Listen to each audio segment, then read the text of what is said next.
share live guys and welcome sa Facebook live training natin. So today this is the episode 2. So 2 na, and I hope that napanood nyo yung video 1 or yung episode 1 last Monday. So gaya na sinabi ko, this training series will be from Monday to Friday at 3 p.m. So I'm going to share with you everything or all that I know about online marketing from basic to advanced. Kasi ito siya, this is connected to my blog, which is Online Marketing Made Easy for Pinoy. So if you wanted to read some post for more tips about online marketing from basic to advanced, you can go to my blog.cyrilpisanable.com. So if you're seeing me right now, guys, feel free to comment below para malaman ko that you are here. So if the audio is okay, just let me know, or kung yan natin. Naka-stream pa ba ako? Parang nag-stop. Wait lang guys Kasi nagda-download ako sa isang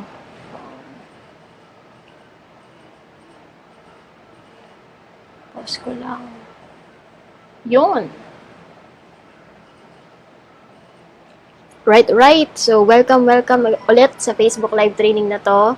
So, today is episode 2. Episode 2 na. Ba't ganun? Hindi ko nakakita.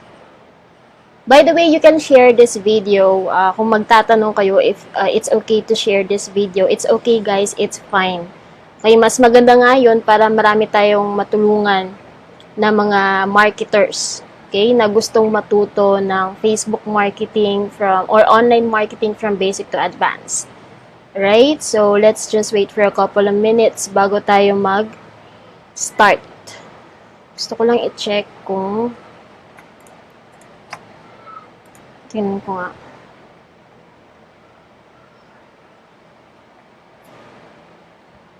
Yan, dyan na si Mayra De Rojas.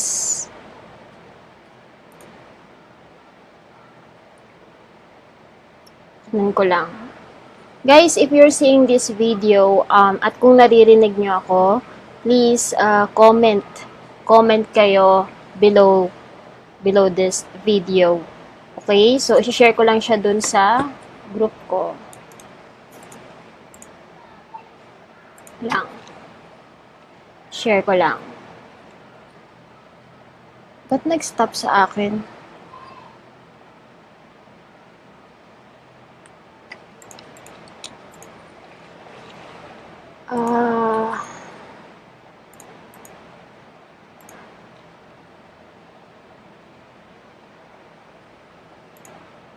Share natin.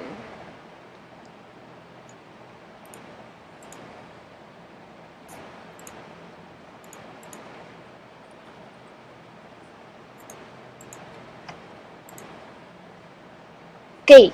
Ka-share na siya. O nga yung boses. Parang nag-stop yung video. Hindi ba? Ay, shoot.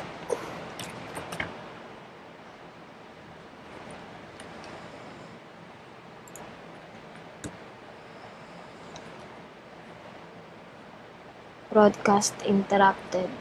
Bakit?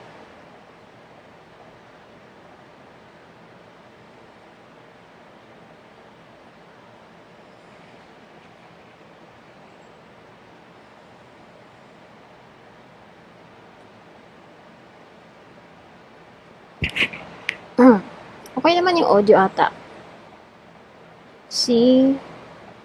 Babaliw na yung connection ko video, at kung naririnig nyo. Yun, okay. So, alright guys, okay na yung audio. And again, welcome sa training series na to. So, today is our second episode. Okay, so again, yung training series na to is about online marketing made easy for Pinoy. So, yan, if you have any questions about the topic na i-share ko today, just feel free to ask. Just feel free to comment below. Okay? And ulit, if you're seeing this video sa sa newsfeed mo, and if you're interested sa topic, yan, today we're going to discuss Facebook marketing techniques. Alright? So, happy Wednesday. Wednesday ba ngayon? Wednesday sa inyong lahat. Happy Wednesday. Okay, so before tayo mag-start sa main topic, gusto ko lang mag-recap, okay? Kasi I'm really hoping na napanood nyo yung episode 1 ng Facebook Ninja Marketing. So, yung mga basic na mga pwede mong gawin kung paano mo gagamitin yung Facebook sa ginagawa mong business. Kasi very powerful yun, guys, kasi it helped me sa ginagawa kong business ngayon, which is affiliate marketing. Yun yung tumulong sa akin na kumita ng extra income sa internet. And I really hope na tinake niyo yung activity na pinost ko sa closed group page natin. If you're a member of that page, don't take it for granted. And if you're not, just comment below this video para masali kita sa group page na yon kasi nag-share din ako ng mga resources doon. Okay? So, eto, recap lang from the previous trainings episode 1. Yun, from the episode 1, so you already learned the secret formula in online marketing. Again, yung formula na yon is si BEST. Okay, wag mong kalimutan si BEST, which is build, engage, and then sell. So, mag-build ka muna after mong mag-build ng audience, after mong mag-build ng prospect, then i-engage mo sila consistently, and then habang nagkipag-engage ka sa kanila, then that's the time that you can sell to them. Okay? Again, yung acronym is BEST. B for build, E for engage, and S for sell. So, I also taught you how to build your prospect or grow your audience on Facebook. So, kung wala kang ginagawa or kung nasa bus ka or na-stuck sa traffic or if you're waiting, yun yung pwede mong gawin. Okay? Para at least maging productive pa rin yung araw mo, growing your audience sa Facebook. Kahit sa timeline mo. Okay? So, I also showed you yung purpose ng fan page at yung group page for your business and how to create them. Make sure to follow them, guys, kasi later on, may share ko sa inyo na technique kung paano ma-increase yung likes mo sa Facebook fan page mo in just a couple of minutes. Okay? So, eto din, kung bakit mahalaga yung i-balance mo yung post mo sa Facebook na hindi puros opportunity na lang. So, we have to balance goodwill and then yung binibenta natin na opportunity or yung product na binibenta natin. And later on, may share ako sa inyo na posting strategy na pwede mong magamit. Okay, kahit sa pagpo-post sa Facebook or kung advanced ka na marketer, pwede mong gamitin sa email. Pag-send ng email or sa Facebook ads, kung nag-ads ka, nagpe-paid ads ka sa Google, Instagram, or Facebook, pwede mong gamitin yung format na yon. Okay? At also then, gusto kitang i-remind sa back-to-back na live online marketing training na gagawin namin this month of January and February. Okay, so ngayon, bakit kailangan mo magstay sa training na to? Ito yung reasons kung bakit kailangan mo magstay sa training na to kasi ito yung matutunan mo. Okay, so I'm going to show you how to get more inquiries on Facebook. Ito yung ginagamit ko. Okay, at yung time na yon, napakaraming inquiries talaga yung nakuha ko na hindi ko na na-replyan lahat. At ito, i-share ko sa inyo yun nga yung sinabi ko kanina, yung strategy of posting on Facebook. Kasi ito yung parang struggle, lalo na ng mga beginner o yung mga kakasimula pa lang sa online marketing, lalo na sa Facebook marketing, that they don't know or they don't have any idea how to post on Facebook or what's the format that they can use sa pagpo-post sa Facebook para maka-attract ng prospect or makapag-persuade ng prospect. At ito yung Facebook fan page hacks, so how to get more likes instantly. So, napaka-powerful nito, guys, na basta, instant talaga siya na makakuha ka ng likes. But of course, from your friends or for those people that knows you. Okay?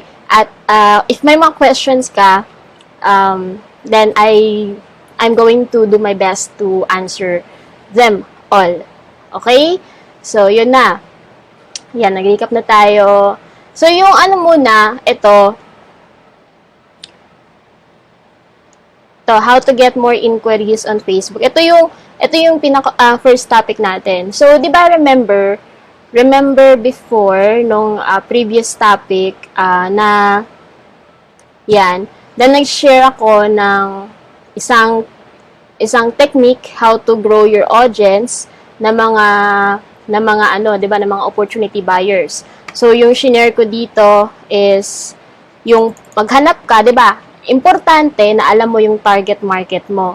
Meaning importante na alam mo kung sino yung mga tao, yung specific group of people or specific people na gusto mong papakitaan ng offer mo. Kasi doon magpo-focus yung message mo, doon mag-revolve ang marketing strategy mo. Kaya importante, mahalaga na alam mo kung sino yung mga tao o yung tao na o-offeran mo or papakitaan mo ng business mo. Sa akin kasi is, yung target ko is mga network marketers. Isa sila sa mga tina-target ko. So, maghahanap ako ng group page sa Facebook kung saan doon nakaipon or doon nakatambay yung mga target people ko. So, example, ito, again guys, my search bar sa upper left side ng Facebook timeline mo. So, use it. Okay, that's very powerful. Ito dito sa upper left, i-search mo lang yung network. Sa akin, network marketing. Example. So, gagawin ko is, pupunta ako dito, but make sure na yung pupuntahan mo na group or sasalihan mo na group is yung maraming members. Kasi the more people, the more or the merrier. Diba? The more, the merrier. Yun nga, kasi the more people na makita ng product mo or ng opportunity mo or ng offer mo, then mas marami kang tao na ma-attract. So, ito, network marketing, i-open mo into new tab. Yan. So, again, pinakauna mong gawin is mag-join ka. Mag-join ka sa group page na to. Since public group to, malaki yung chance na i-approve ka ng mga members dito or yung admin dito sa group na to. So, just like what I said before, na yung i-add mo ng mga people is yung mga kaka-post lang, like nito. Yan. Just now, pwede mo siyang i-open in new tab and then i-add mo siya. Okay? So, 'di ba, ito yung sinasabi ko na again mag-add ka ng 20 people in a day para safe, 10 in the morning, 10 in the afternoon, and wait for them na i-accept yung friend request mo before you add more. Kung if you wanted to add 30 people in a day, then make sure or wait for them to accept your request before adding more. Kaya nga, yung gagawin natin is i-add lang yung mga tao na kaka-post lang, ito just now, or yung mga 3 minutes, 9 minutes, ayan, 37 minutes, pwede mo i-add yung mga taong to para ma-accept ka nila agad. Kasi meaning, naka-online yan sila. So, pag makita nila na ikaw, opportunity buyers, or, diba, usually, pag may taong na nag-add sa'yo na hindi mo kilala, tapos alam nilang marketer ka, diba, minsan, parang masaya yung pakiramdam natin. So, ganun din yung pakiramdam ng mga taong yun, na mag-inad mo sila, masaya sila, kasi meaning nun, na may nagkaka-interest sa ginagawa nila, yung unang tatatak sa isipan nila, diba? Kaya nga, majority of the marketers, pag in-add natin, nag-o-offer agad. But we don't have to do that na, pag may mag-add, wag tayong magbigay ng offer agad. Let's connect with them first, okay? So, ito guys, di ba? Yung sinabi ko. Ayan, pwede 51 minutes ago, pwede mo yung add mga ganyan. So, once na maging member ka ng group page na to, kung saan nandun nag-iipon-ipon yung mga network marketers or yung mga target people mo, pwede kang mag-post ng offer mo dyan. Okay? Kasi, yan yung the best na paraan para makuha ka ng maraming inquiries. But, ito yung karaniwan na tanong ng mga members namin or yung mga nakita ng post ko. Yung tanong nila, okay coach, sige, nag-post na ako sa mga group pages na yan pero walang pumapansin. Hindi ako pinapansin. Itong nalaman ko pag nagpo-post ka sa mga group pages, kasi yung mga taong ito is mga parang yung mindset nila is they're looking for opportunities. So some of them are ready to buy, or some of them are looking for opportunities, some of them are looking for the right timing, or some of them are looking for opportunity that will give them talaga ng malaking income. So provided na ganyan yung mindset ng mga taong nandito, mga business-minded, mga opportunity seekers talaga, yung ipopost mo dito is results-driven. Okay?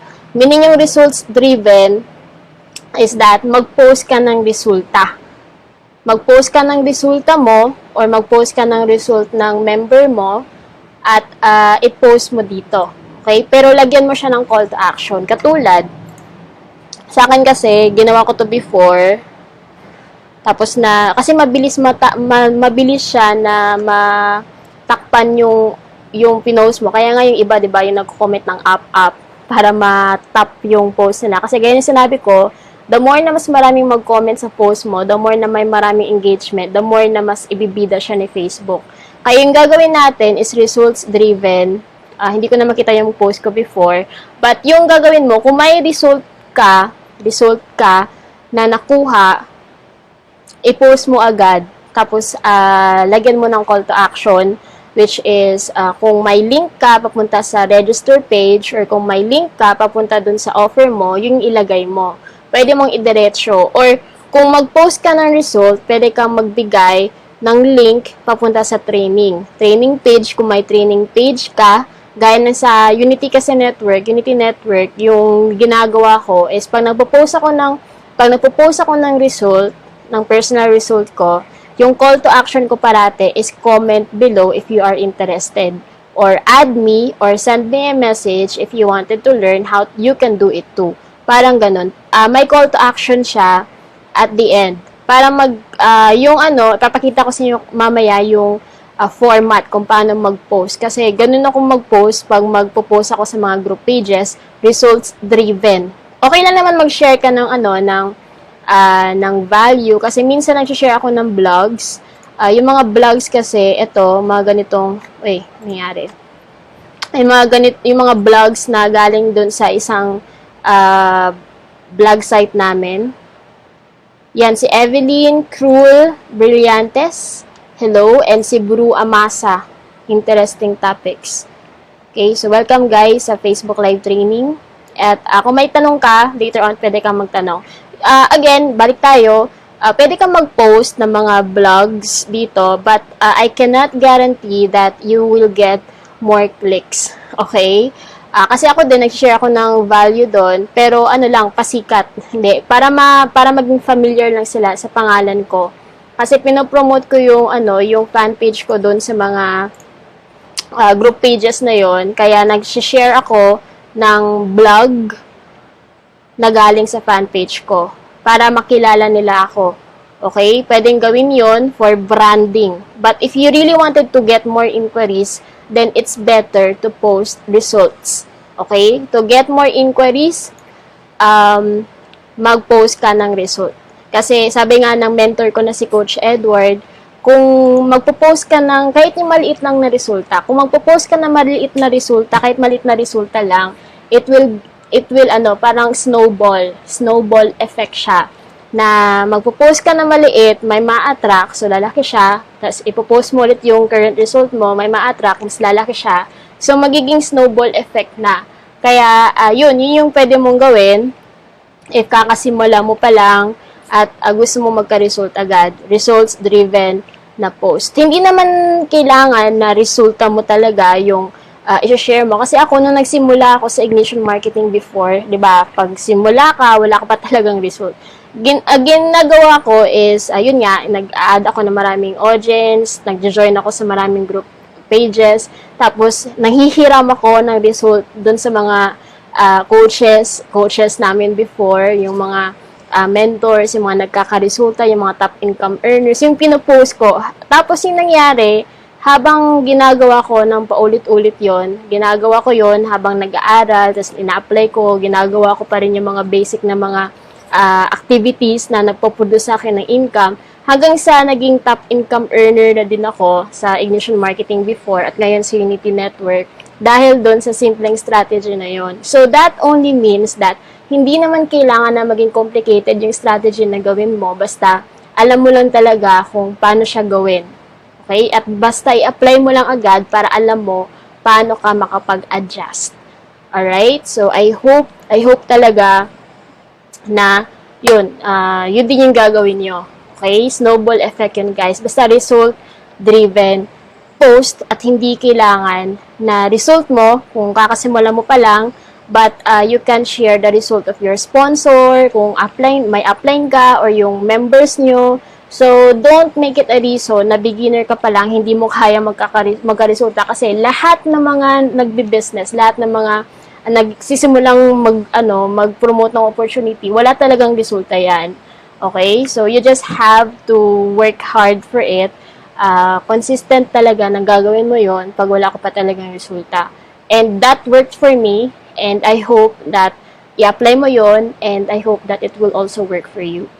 Alright? Okay? So, Madeline, thank you for sharing this video. Kung ikaw isa sa mga marketer or isa sa mga nagpro-promote, okay, gamit ang Facebook, pero hindi alam kung paano ba yung pagpo-post mo on Facebook or wala pang idea kung ano yung strategy na pwede mong gamitin para sa pagpo-post sa Facebook. Kasi diba sinabi ko na importante na makipag-engage ka sa mga prospects mo. So, ito guys, ito yung pwedeng mong gamitin or ito yung pwede mong isipin parate every time na magpo-post ka sa Facebook. Okay? So, it can be your business opportunity, it can be motivational quotes or mga stories, inspirational stories. Okay? Kahit anong ipopost mo sa Facebook, you have to remember this na i-share ko. Okay? But before ko i-share to sa inyo, gusto ko lang ipaalala ulit sa inyo yung 3 fundamental laws of selling.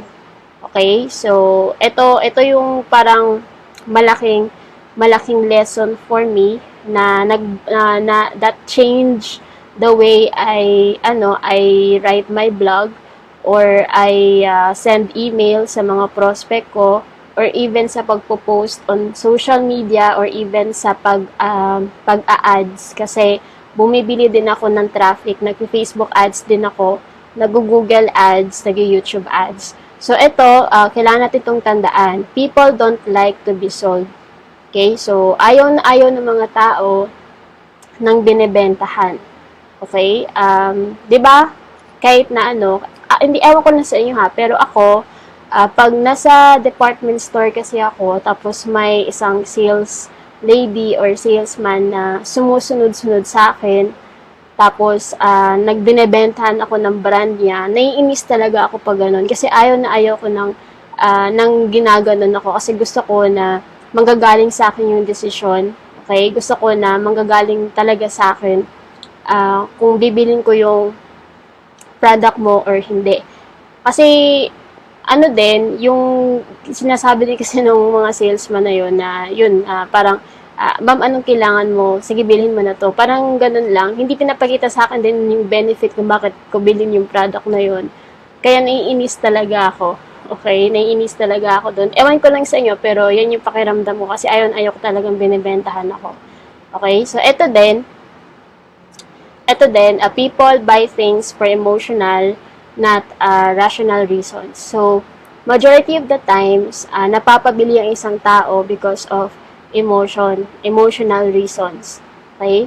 Naranasan mo na ba sa buhay mo na binili mo yung isang bagay, tapos bigla mong na-realize na bigla mong napatanong or bigla ka napatanong sa sarili mo kung bakit mo binili yung bagay na yun. Kasi, nung time na binenta sa'yo yung product na yun, parang in-stir up yung emotion mo. Okay? Katulad, yung best example dito is yung mga beauty products.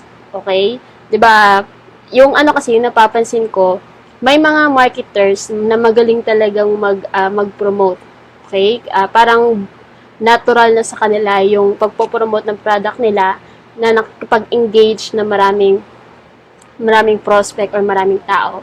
So, most of the times kasi, yun nga, kailangan na gamitin natin yung emotion, yung ginagawa nating promotion, kahit na konting emotion or kahit konting words that will stir up yung emotion ng prospect natin para ma-capture yung interest nila. Kasi ito parating napapansin ko yung mga beauty products na nakikita ko sa Facebook newsfeed, 'di ba, may mga nagbebenta doon na dumadaan lang, lalo na yung mga ads. Yung the way na mag-deliver sila, parang nag-i-stir up talaga ng emotion. Katulad yung isa na gusto ko na na show off yourself or be confident, okay? Or parang nagpapakita na you can be more confident if you're going to use this product, okay? Wala ka na may tatago if you're using this product kasi if puputi ka, then there's nothing to hide. So parang ganun. So yung napapansin ko every time na may nakita akong post na nag-i-engage talaga na maraming likes or maraming comments dahil doon. So, yun.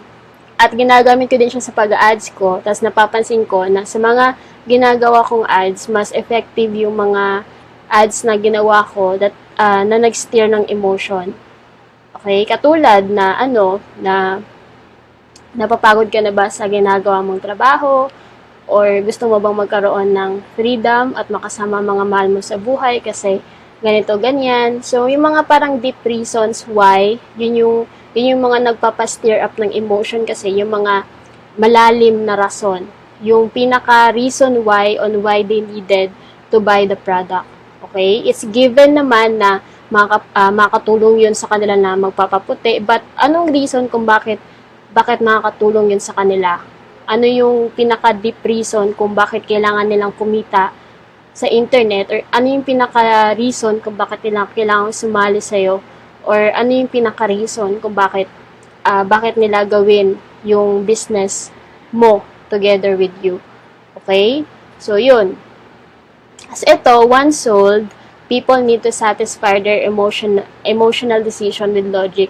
Yun na, after na bumili yung tao na yon, doon pa nila i-justify with logic. Bakit ba ako talaga bumili ng product na to? Kasi ganun din ako minsan na napapabili ako ng mga products out of emotion. Tapos doon ko pa lang gina-justify ng logic after kong mabili yon.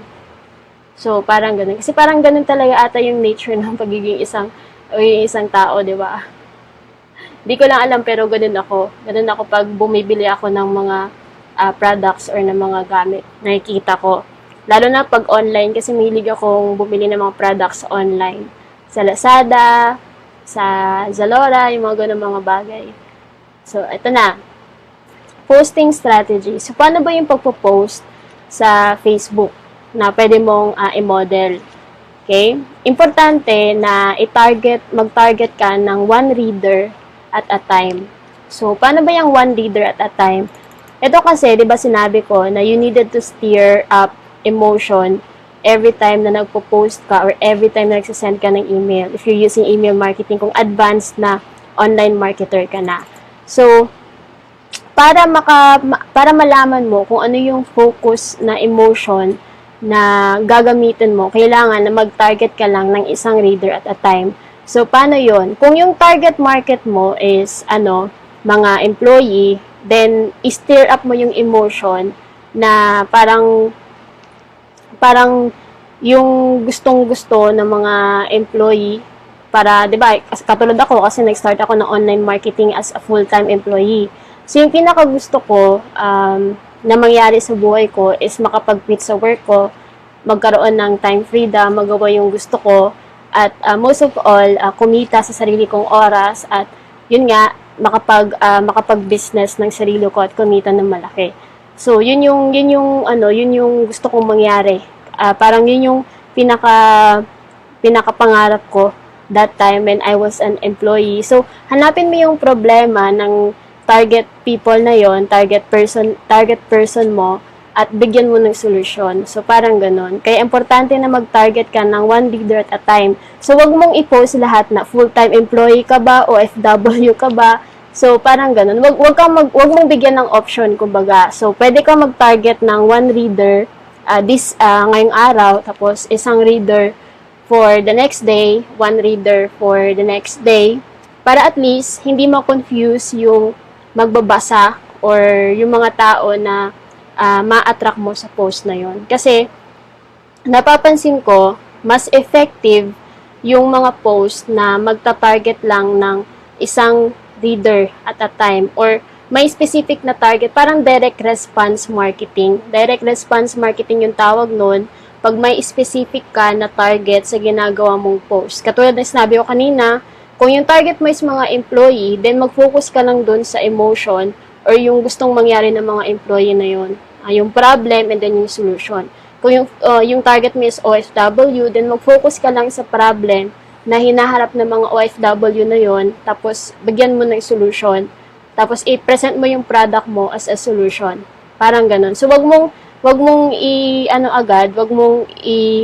parang i-show lahat ng target people mo sa ginagawa mong post na kung student ka, kung full-time employee ka, kung OFW ka, kung full-time mom, parang ganun mga bagay. So, pwede mong isa-isahin per day. So, wag mo lang ibuhos lahat.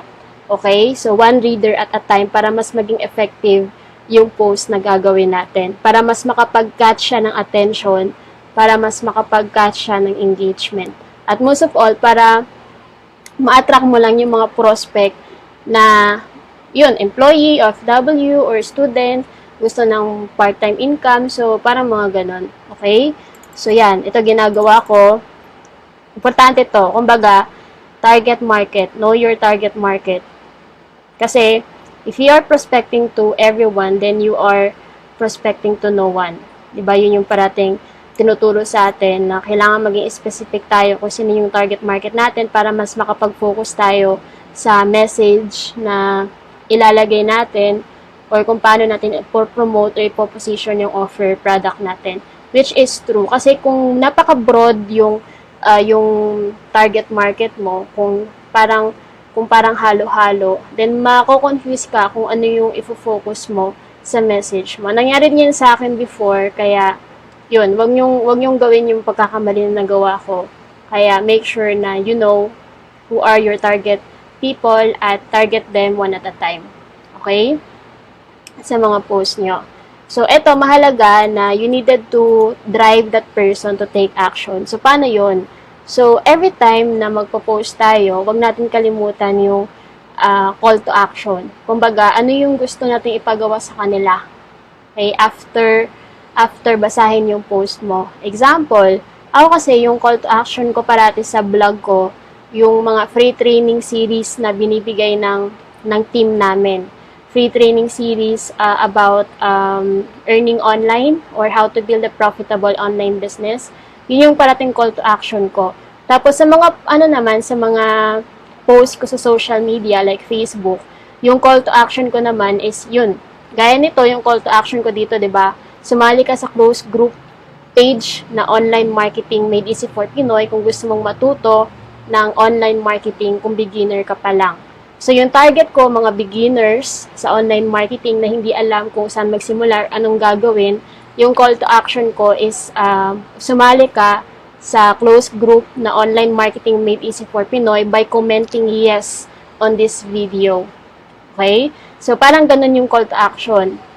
Katulad din, kung may link ka na gustong i-share, then clearly ask them or directly ask them na i-click yung link na yon, link papunta sa offer mo, kung yung post mo is opportunity, or pwedeng mag-comment sila if they agree sa post mo, pwedeng i-share nila yung post na nilagay mo. So, parang ganun. Always have a call to action para mas maging engaging yung post mo or para mas maging effective yung post mo.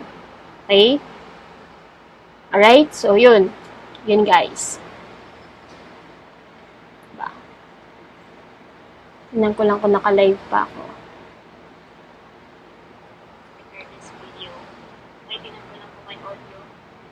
Parang naputol. Naputol ba ulit? So, yun guys. Yun yung posting strategy. So, ito naman, paano ka naman makapag-create ng good copy or yung message, kumbaga.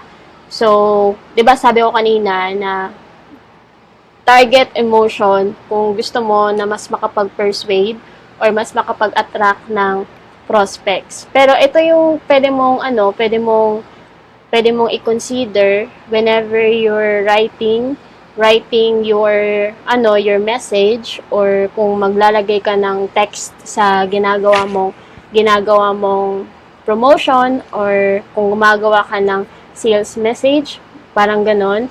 So, ito yung question na pwede mong i-ask para makapag-create ka ng magandang copy or magandang email or magandang post. Okay? So, ito, always ask what interests him. Kumbaga, you should focus on them, not on what you want to happen sa business mo. Like, ito, di ba, lahat tayo gustong magkaroon ng downline or gustong kumita. Okay, instead na mag-focus ka dun sa personal wants mo, like gusto mo na mapasali sila sa business mo or gusto mong kumita ng income, then why not mag-focus ka muna kung ano yung interest niya para mas ma-persuade mo siya para sumali sa'yo. Okay? Kasi again, people don't care how much you know. They just want, kumbaga, how much you care. Parang ganon. 'Di ba? So, yun. Focus on what interests them. Parang i-second na natin yung ano yung interest natin. Okay? So, yun siya. Tingnan ko lang. Wait.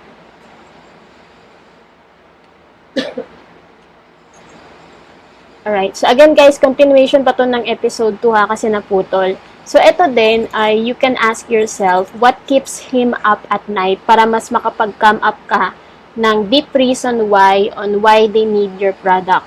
Katulad, kung yung product mo is about making money online, so, kailangan na isipin mo kung ano yung gusto ng prospect mo or ano yung pinaka-main problem niya na reason kung bakit hindi siya makatulog. Okay, di ba? Problema yung pera. Bakit problema yung pera? Kasi maraming babayarin.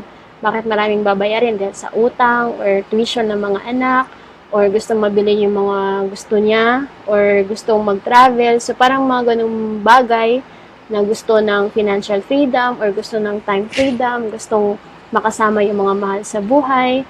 So, parang ganon. Okay?